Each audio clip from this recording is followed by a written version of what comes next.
Allô, bonjour. Aujourd'hui, nous allons parler du prince Harry et de la dernière rumeur que vous avez sûrement dû entendre, voir ou lire dans les journaux. Donc, la rumeur serait celle selon laquelle le prince Harry aurait décidé de ne plus s'appeler Wells, c'est-à-dire le nom de famille honoraire qu'il porte et que le prince Charles porte. Normalement, il s'appelait Henry Wells en tant que fils du prince de Galles. Harry et William s'appellent Wells, W-A-L-E-S. Et en fait, comment ça a été découvert? Ça a été découvert parce que lorsqu'il a enregistré la fondation qu'il vient de créer, il a juste mis comme nom le nom Harry, duc de Sussex, c'est-à-dire qu'il a utilisé son titre de duc au lieu de marquer Henry Wells, comme certains s'attendaient à ce qu'il le fasse. Alors, c'était monté en neige par la presse britannique et les tabloïds qui expliquent en fait que oui, il a fait ça pour pouvoir snober sa famille et dire qu'il ne voulait plus appartenir à la famille royale et que c'est une sorte de poignard planté dans le dos de la famille royale. Premièrement, il faut rétablir la vérité. La famille royale, le prince et ses enfants n'ont pas forcément de nom. Leur vrai nom, c'est Mountbatten Windsor. Mais à la ville, ils n'ont pas de nom. Ils n'ont pas de nom comme le nôtre et le vôtre. Wells, c'est un titre. C'est pas leur nom à eux, c'est le nom de la région dont ils ont la principauté. Par exemple, le prince Charles est le prince de Galles. Et c'est pour ça qu'il s'appelle Charles,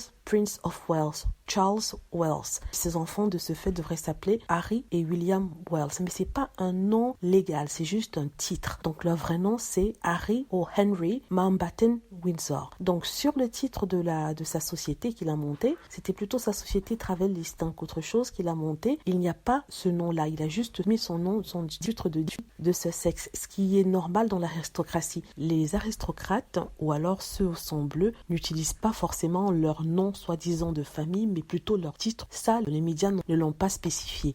Donc, en voulant monter tout en neige, ils ont monté cette histoire du snobisme envers ses parents, ce qui est complètement faux. Pourquoi je parle de cette rumeur-là? Parce que chaque rumeur qui sera lancée, j'essaierai de démentir dans une vidéo afin que ce soit là sur Internet, que les gens puissent écouter, que les gens puissent être mieux informés. Si je me trompe, n'hésitez pas à me le faire savoir. Mais je prends de sources sûres que ce que je viens de dire sur les noms de famille est correct. Il n'a pas voulu faire snober sa famille en n'utilisant pas le mot Wells. Il a juste voulu utiliser son titre de duc, ce qui est tout à fait normal parce qu'il est le duc de Sussex. Meghan est la duchesse de Sussex. Il faudrait aussi dire qu'il s'agit du nom du prince Harry, donc il a le droit d'en faire ce qu'il veut. Il a le droit de changer s'il le veut ou alors même ne pas l'utiliser. C'est son droit. Il n'a pas à être harcelé par rapport à cela. Les médias montent une sorte de vendetta contre lui parce qu'il a décidé de ne pas utiliser son nom. On est dans un pays libre, on n'est pas dans un pays où le diktat des magazines, de la presse existe, donc il a le droit de faire ce qu'il veut. S'il veut s'appeler Henry Wells, il peut le faire. Il peut s'appeler duc de Sussex, il peut le faire parce que ces deux-là font partie de son patrimoine.